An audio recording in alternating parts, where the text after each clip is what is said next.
Okay. I can finally record. So this is another take on media literacy. First of all, I'm responding to this criticism of like you need to list all your sources, blah blah blah. Um, but I'm doing it through a journey of metaphor and stuff. First of all, I do explain how exactly I came to the conclusions I come to and everything.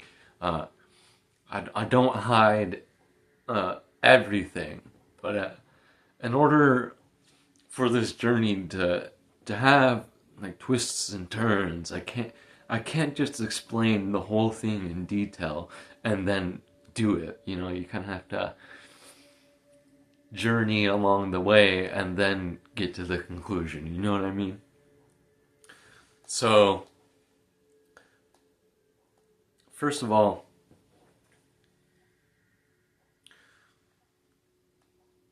where do I begin?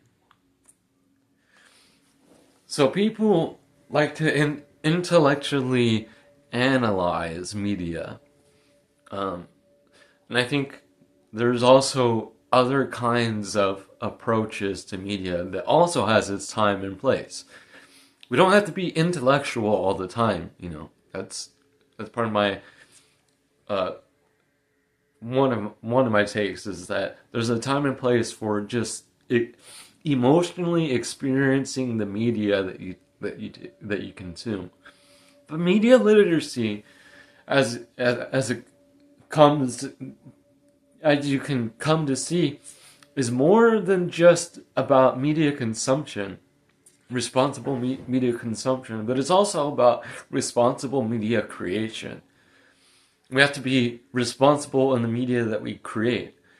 And the problems that arise in this, these are all human problems, but this is like something that we're experiencing all the time. It's the air that we breathe, as I eventually say. Okay, so let's start. Um, I already explained that without even reading this. Let's go back to what is media and media literacy. Media refers to various channels or tools used to store and deliver information or data. It encompasses a wide range of communication outlets, including print media, newspapers, magazines, books, broadcast media, television, radio, digital media, websites, social media platforms, blogs, audiovisual media, films, videos. Media serves multiple purposes such as informing, educating, entertaining, and influencing public opinion. Media literacy is the ability to access, analyze, evaluate, and create media in a variety of forms. And I'm just letting the eye take me to where it thinks I should go here in this specific instance. But I go past this at a certain point. Analyze, evaluate, and create media in a variety of forms. It involves a set of skills that enables individuals to critically engage with media content and understand the underlying messages.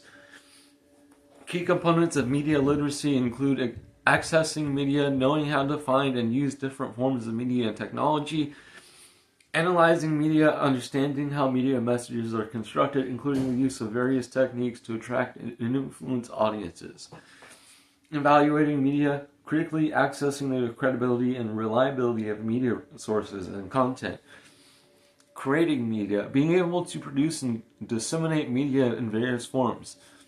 Media literacy empowers individuals to make informed choices, understand the role of media in society, and participate actively and responsibly in the media landscape. So that's just the brief overview.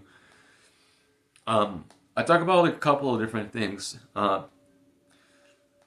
First of all, it's kind of ironic that people would say, I'm not going to name who I'm talking about, but they should have listed their sources. You're doing the same thing you're criticizing. But I do shit like that too. You know, but I weaponize irony on purpose. You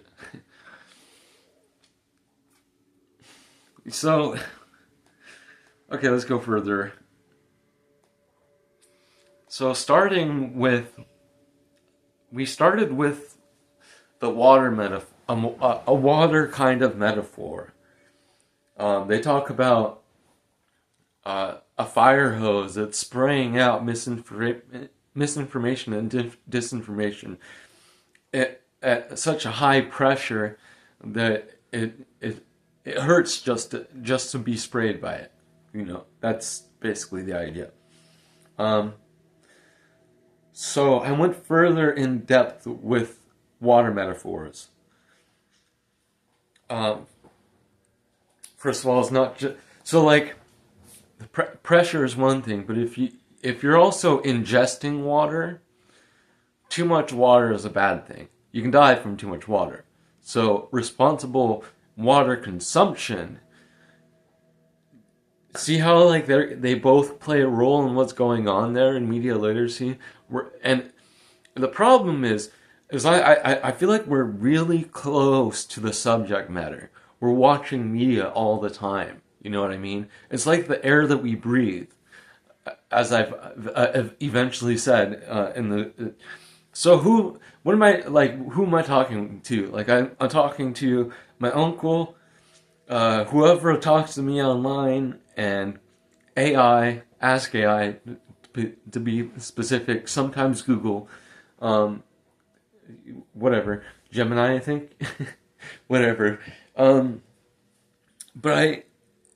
I just the groundwork that I took this from, I think, I don't know how to pronounce her name right, like Zoe B or something like that on YouTube. That's where I got the fire hose thing and too much pressure, like the pressure of the misinformation. So I continued on. The AI said, your concern is quite valid, and it's important to strike a balance between the freedom to create and share art and the need for media literacy to interpret the onslaught of... the onslaught of information. The metaphor of getting hurt by the pressure from the fire hose is a powerful one, emphasizing the overwhelming nature of the information rather than the mere presence of it. Here are some alternative solutions that could address the issue without stifling the spirit to create art. 1. Enhance media literacy education. Implement comprehensive media literacy programs in schools and communities to help individuals critically evaluate and interpret the vast amounts of information and art they encounter. This empowers people to handle the pressure rather than trying to shut off the flow.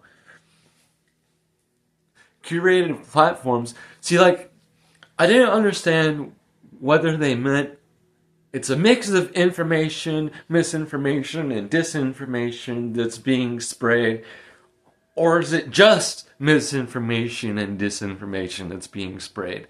Because they kind of made it seem like it was both to me. I was very confused by that. But I tried my best to work with the metaphor that I discovered in their media literacy take. So I thought cutting off the flow entirely, the fire hose, would be like the shutting down of the creative spirit, the power to create, to put media out there for people to consume.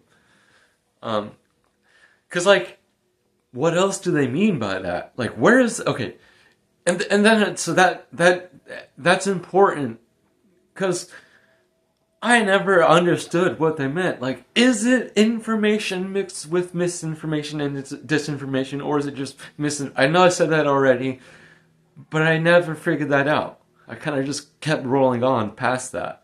Okay, number 2, curated platforms and algorithms. Develop and promote platforms that use advanced algorithms to curate content based on quality, relevance, and user preferences rather than sheer volume. This can help reduce the feeling of being bombarded. Number 3, promoting critical thinking. Encourage and teach critical thinking skills across all age groups. This helps individuals discern between valuable information and noise, and reducing the perceived pressure from the fire hose. Number 4, mindful consumption. Advocate for a culture of mindful consumption where individuals take active breaks from media and art to process and reflect on what they have consumed. This can help mitigate the feeling of being overwhelmed. So it's taking a long time to get there, but I also wanted to take an individualistic approach to the overwhelming fire hose analogy, you know?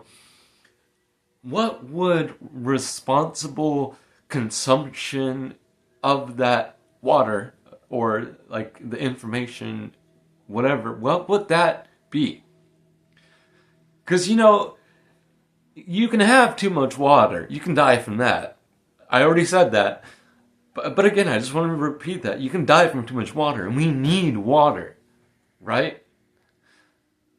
So how do we have the right amount of water without getting dehydrated, without getting overhydrated and poisoning ourselves, basically, with taking a too big of a dose of water? How do we avoid that? I figured thirst plays a big role in this. Are you thirsty? Generally, your internal signals tell you when it's okay to have water and when it's not. It also tells you, don't have this water. Like, you'll just get a disgusting urge. Like you'll be disgusted in the urge, right? To not have that particular cup of water sometimes, you know? Okay. And so, like, what is that? That is like polluted water. What would that be in this case? That would be information that contains misinformation or disinformation. That's what would the pollution be in this case. And how to filter that out. That was another thing I wanted to throw in there.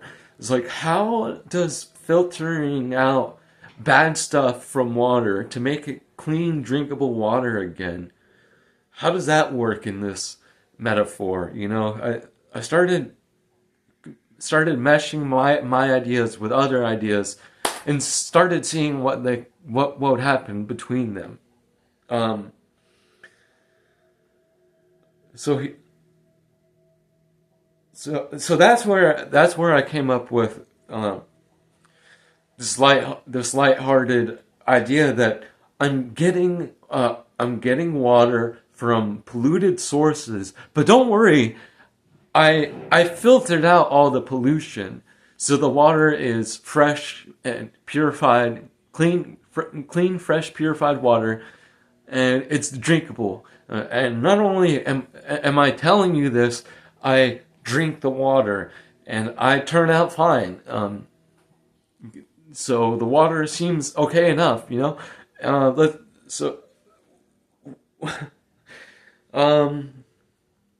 I also wanted to do a different one on air, cause like it's easy to see for fish that live in water. It would be like hard to explain that there's water or whatever. That's what people commonly say.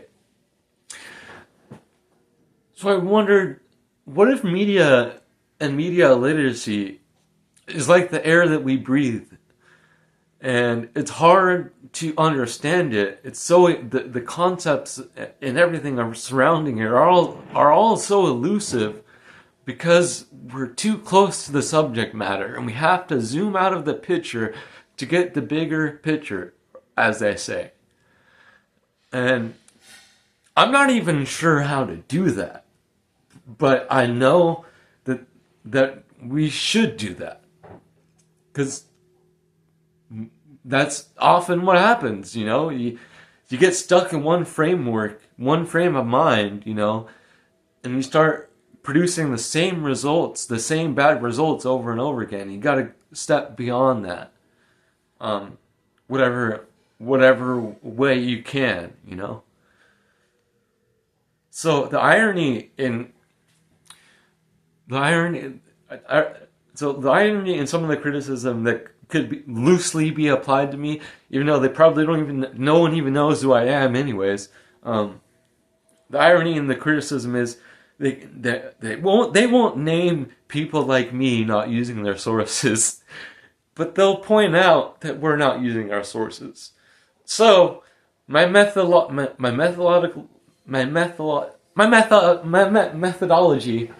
is basically dialectical thinking. I bounce my ideas off of other people online or through family and friends, and I also talk about it with AI. I Google things and stuff like that. So I have my own approach of this, but it's a more human approach. I come about it through chipping away at perspective and different angles, right?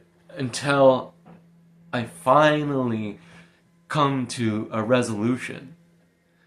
And do I do it right? Probably not. Could someone else do it better? Yeah, probably. And will this help push that along? Hopefully. Probably not.